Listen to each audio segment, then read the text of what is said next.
സദ്യക്കും അല്ലാതെയൊക്കെ നമ്മൾക്ക് ഉണ്ടാക്കാൻ പറ്റും. നല്ല രസമായിരിക്കും. ചോറിന്റെ കൂടെ കുറച്ച് കിട്ടിയാൽ മതി. നല്ല മണ, ഉപ്പ് കറക്റ്റ്, നല്ല രുചി, എരിവും പുളിയും പാകത്തിന്. ഇനി നമ്മൾ പൊളിക്കും. ഞാൻ നിങ്ങളുടെ സ്വന്തം സുധാ മഴമേഘം. ഇവിടെ എല്ലാം സിമ്പിളാണ്. ഹായ്, ഞാൻ സുധാ മഴമേഘം. ഇന്ന് നമ്മൾക്ക് കൈപ്പയ്ക്ക് വറ്റിക്കാം. അപ്പം നമ്മൾക്ക് കൈപ്പയ്ക്ക് വറ്റിക്കാനുള്ള സാധനങ്ങൾ എന്തൊക്കെയാണെന്ന് നോക്കാം. കൈപ്പയ്ക്ക, 2 തക്കാളി, 2 പച്ചമുളക്, ചെറിയ ഉള്ളി, 1 കഷ്ണം വെല്ലം വെച്ചിട്ടുണ്ട്.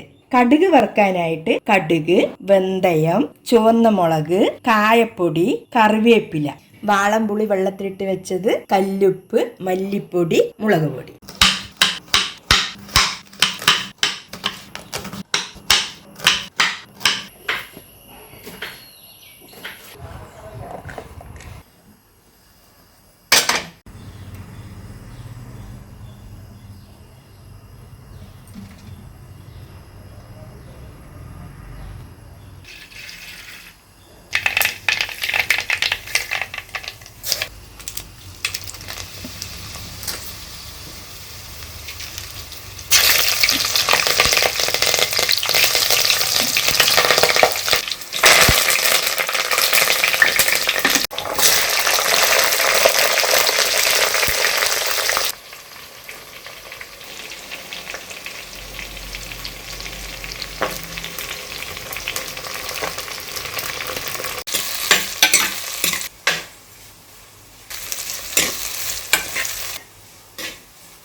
ഏതോ വാർമുകിലിൻ കിനാവിലെ മുത്തായി നീ വന്നു.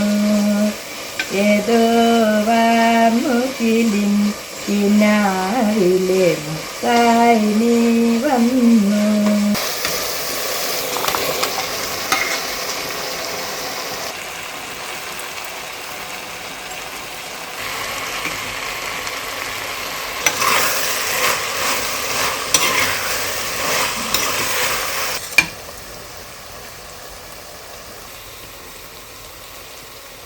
കായപ്പൊടി പ്രാധാന്യം.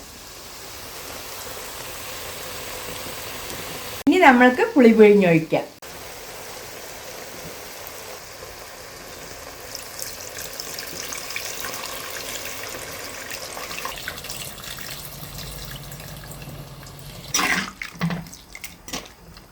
ഇനി നമ്മൾക്ക് വെല്ലം ഇടാം.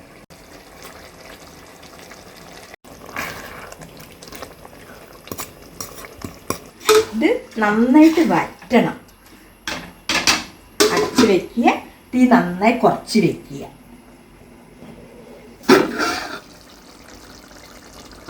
അമ്മ, കപ്പയ്ക്ക വറ്റിച്ച് റെഡി ആയില്ലേ? നമുക്ക് മീൻ വറ്റിച്ച പോലെയാണ്. ആവി പൊങ്ങണു. ആ മധുരം ഇട്ട കാരണം അതിന്റെ ഒരു സ്വീറ്റും ആ ഉപ്പ് രസവും ആ പുളിപ്പും പിന്നെ ആ ചെറിയ കയ്പും. ഇത് ഓണ സദ്യക്കും അല്ലാതെയൊക്കെ നമ്മൾക്ക് ഉണ്ടാക്കാൻ പറ്റും. നല്ല രസമായിരിക്കും. ചോറിന്റെ കൂടെ കുറച്ച് കിട്ടിയാൽ മതി. ഇഞ്ചിപ്പുളി പോലെ തന്നെയാണ് ഈ കൈപ്പയ്ക്ക്. അപ്പൊ ഇത് കൈപ്പയ്ക്ക വറ്റിച്ചത്, ചിലര് കൈപ്പയ്ക്ക പറ്റിച്ചത് എന്നും പറയും. കലക്കി. Thank you. സൂപ്പർ. വായില് വെള്ളം വരണോ. ഇന്ന് തന്നെ ട്രൈ ചെയ്യൂ നിങ്ങള്. അപ്പോ സുധാ മഴമേഘത്തിന് നിങ്ങൾക്ക് ഇഷ്ടപ്പെട്ടു കഴിഞ്ഞാൽ ഈ ചാനൽ സബ്സ്ക്രൈബ് ചെയ്യുക, ലൈക്ക് ചെയ്യുക, ഷെയർ ചെയ്യുക, കമന്റ് ഇട്ടോളൂ.